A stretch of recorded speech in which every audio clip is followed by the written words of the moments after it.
अब खबरें विस्तार से। गोपाल मैदान में मंत्री सरयू राय ने ध्वजारोहण किया। इस मौके पर स्वतंत्रता सेनानियों को सम्मानित भी किया गया। गोपाल मैदान में मंत्री सरयू राय ने ध्वजारोहण किया। अपने संबोधन में उन्होंने कहा कि जमशेदपुर ही नहीं, झारखंड पूरे देश भर में अग्रणी राज्य होगा। इस मौके पर स्वतंत्रता सेनानियों के अलावा टॉपर करने वाले विभिन्न स्कूलों के छात्र छात्राओं को भी सम्मानित किया गया।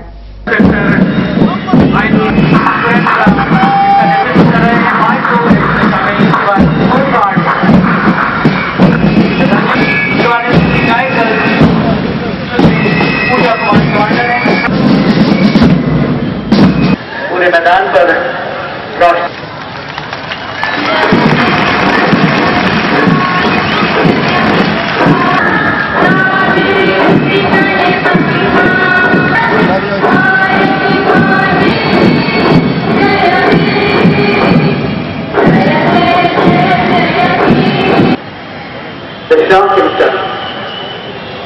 और अब आज के हमारे मुख्य अतिथि राज्य में आज भी 40% जनसंख्या निरक्षर है और 15% लोग संख्या है जिन्होंने जो प्राथमिक शिक्षा प्राप्त की, यानी 50% से अधिक आबादी आज भी आगे बढ़ने के लिए शिक्षा के विकास की बात जो है।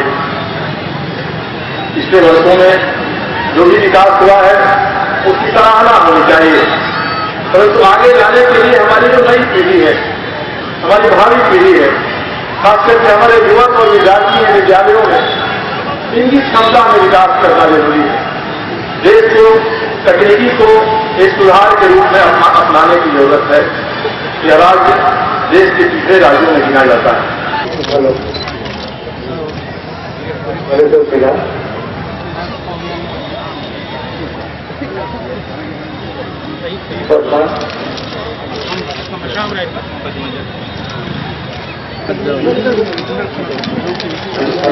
अरे बाबू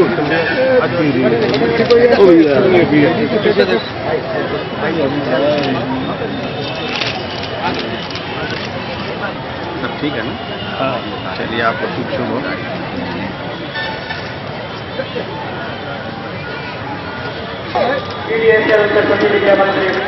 उच्च विद्यालय हाईकोर्ट की छात्रा विजय कुमारी अलग होता है प्राप्त हुआ और एक और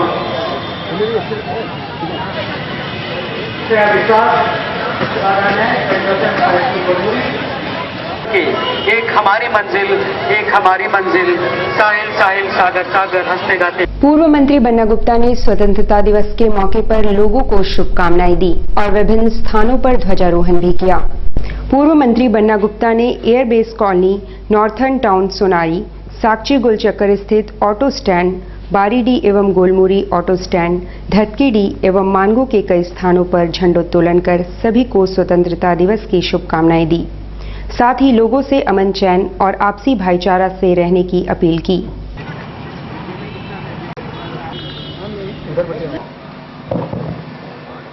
समाज के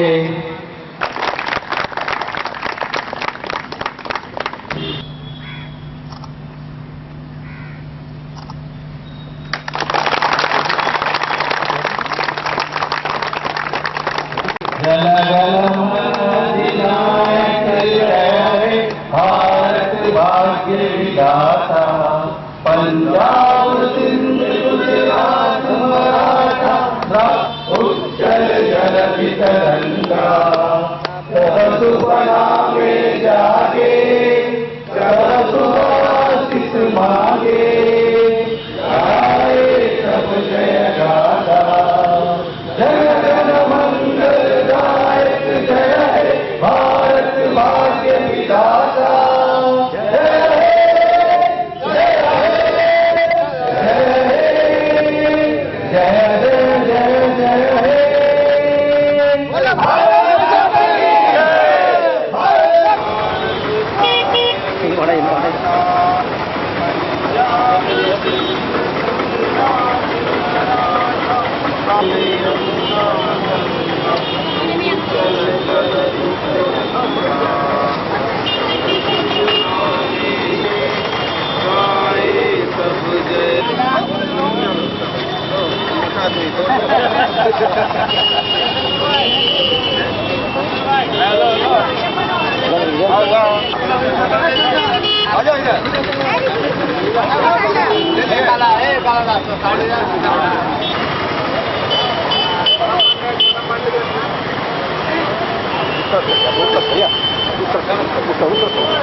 भारत भाग्य विधाता पंजाब सिंध गुजरात मरा सब शुभ नाम जागे सब भारत माता की ये सभी टेम्पो चालक भाइयों का, हमारे गुरुजी श्याम किंकर झा जी का, हमारे अमृत झा जी का और सभी हमारे चालक साथियों के प्रति बहुत आभार व्यक्त करता हूं। यहाँ के स्थानीय दुकानदारों के प्रति बहुत आभार व्यक्त करता हूं।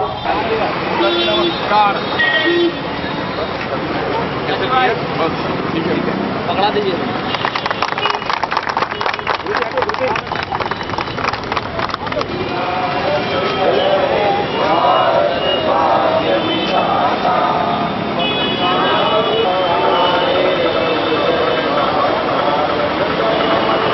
कुर्बानी और त्याग को तोड़ना चाहते हैं, धोखा देना चाहते हैं हम साथी। हमारा नेता कैसा हो? हमारा नेता कैसा हो?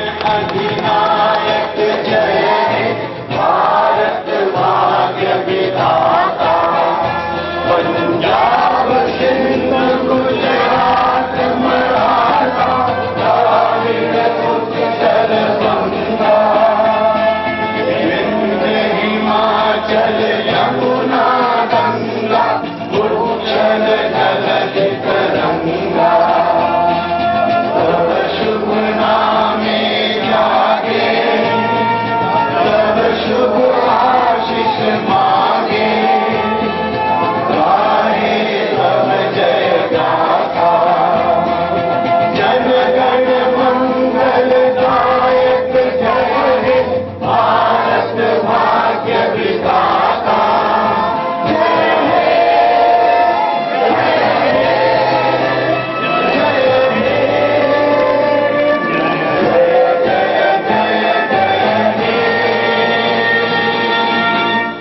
भारत माता की जय!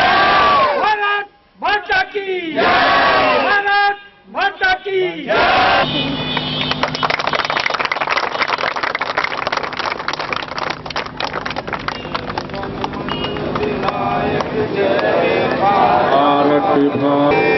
तब शुभ आशीष मांगे मंगलदायक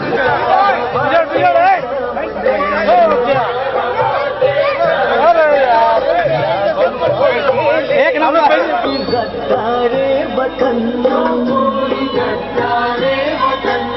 अपनी ताकत से हम उसका सर कुचल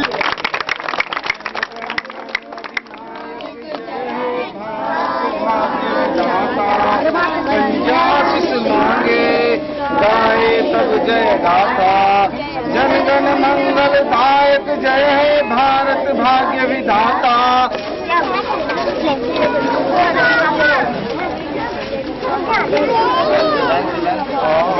अपने लेके भाग रहा है तो बहुत चला। मुबारक अवसर पर मैं आप सभी लोगों का खैर मकदम करता हूं और आपके प्रति बहुत बहुत आभार व्यक्त करता हूं।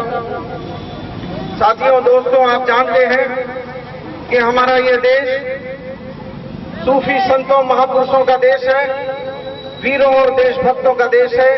बल्कि हमारे देशभक्त के बूंदों से लिखा गया यह आजादी का इतिहास है। हम कहना चाहते हैं साथियों, दोस्तों, यह देश राष्ट्रपिता महात्मा गांधी का देश है, यह देश भगत सिंह का है, यह देश सुभाष चंद्र बोस का है, यह देश अशफाकुल्लाह का है। हम कहना चाहते हैं कि इस आजादी के जंग में जब आजादी चल रही थी तो हम हिंदू और मुसलमान बनकर नहीं, सिख और ईसाई बनकर नहीं, बल्कि हिंदुस्तानी बनकर लड़ रहे थे।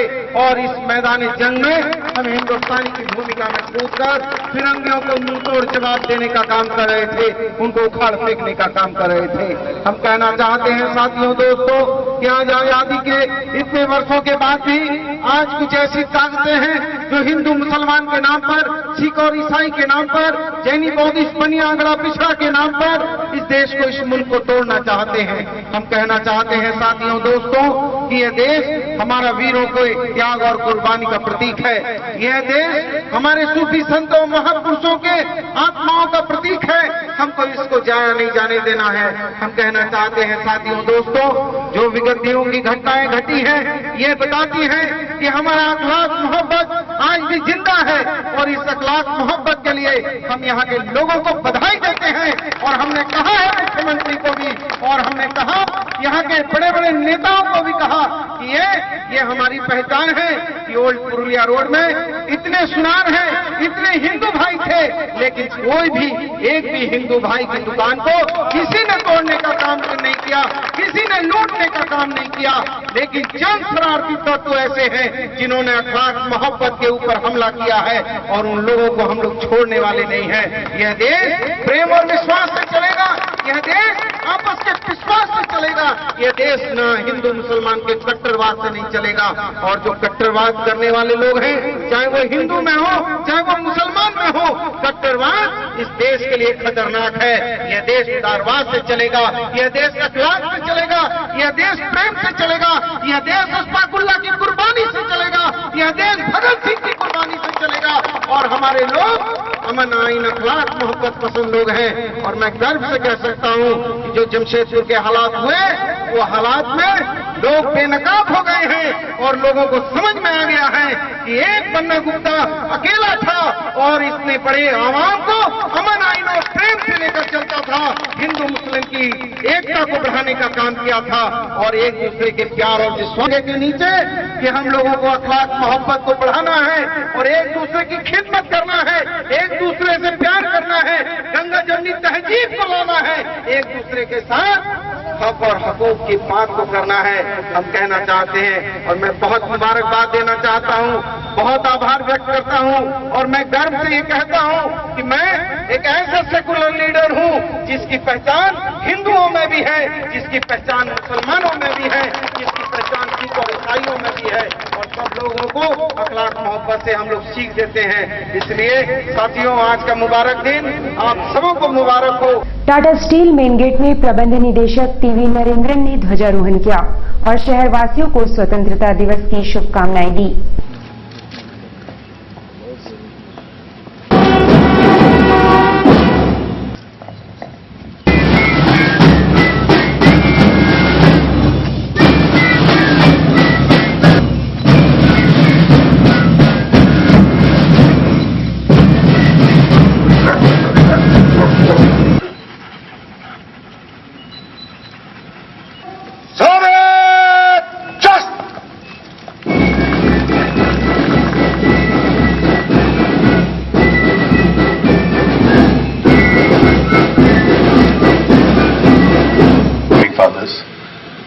A day for us to also remember the ideals and the aspirations they had for us as a nation.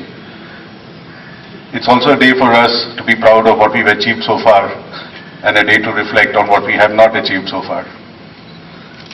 We as a country are today in a position which is quite unique.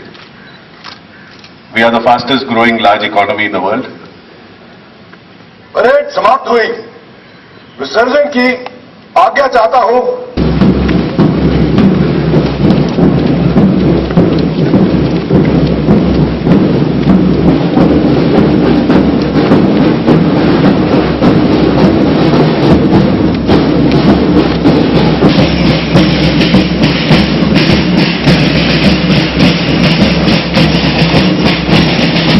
ध्वजारोहण के बाद media से बातचीत करते हुए प्रबंध निदेशक TV Narendra ने कहा कि माइंस को लेकर थोड़ी परेशानी हो रही है, साथ ही चाइनीज आयरन से चुनौती भी मिल रही है।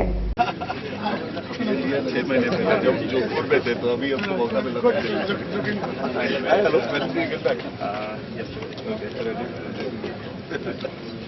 गरीबी एक बड़ा चैलेंज है हम सब लोग के लिए और ये सोचने का बात है क्योंकि अकेला कोई ये सॉल्व नहीं कर सकता है। इसमें कम्युनिटी का भी इन्वॉल्वमेंट होना चाहिए, गवर्नमेंट का भी इन्वॉल्वमेंट जरूर होना चाहिए और कॉर्पोरेट्स का भी इन्वॉल्वमेंट होना चाहिए, क्योंकि ये हमारे लिए बहुत बड़ा समस्या है। जो हम लोग डेमोग्राफिक डिविडेंड जो बोलते रहते हैं वो तो डेमोग्राफिक लाइबिलिटी हो सकते हैं अगर हम लोग इस पर कुछ उपाय ना ढूंढें, क्योंकि 1 million people joining workforce every month, तो उसका मतलब 12 मिलियन लोग हर साल में वर्कफोर्स में आ रहे हैं। अगर उनके लिए काम नहीं है तो बहुत बड़ा इशू होगा और ये सोचने का बात है। तो इसके लिए हमारा ख्याल में हमारे कॉर्पोरेट इंडस्ट्री की तरफ से इन्वेस्टमेंट्स चाहिए, जॉब्स इन्वेस्टमेंट से जॉब्स आएगा, डायरेक्ट इनडायरेक्ट सब आएगा।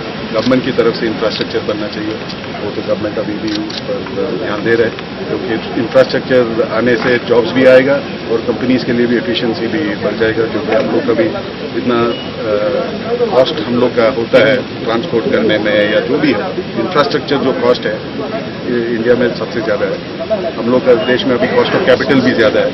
तो ये सब देखने से कैसे, क्योंकि इंडस्ट्री आएगा जब कॉम्पिटिटिव हो सकता है, क्योंकि अगर हम लोग का मार्केट ओपन है, वही हम बोल रहे थे, जैसे हम लोग स्टील में देख रहे हैं, जो आज स्टील में हो रहे हो कल तो दूसरा प्रोडक्ट में भी हो सकता है, क्योंकि अगर आप आसान से दूसरा कंट्री में बन सकते हैं तो इधर में मार्केट एक्सेसिबल है तो दिक्कत हो जाएगा। तो इन्वेस्टमेंट अगर हम लोग को स्टील, हम लोग बोल रहे हैं कि हम लोग को 300 मिलियन टन स्टील चाहिए, तो उसका मतलब और 200 मिलियन का इन्वेस्टमेंट होना चाहिए।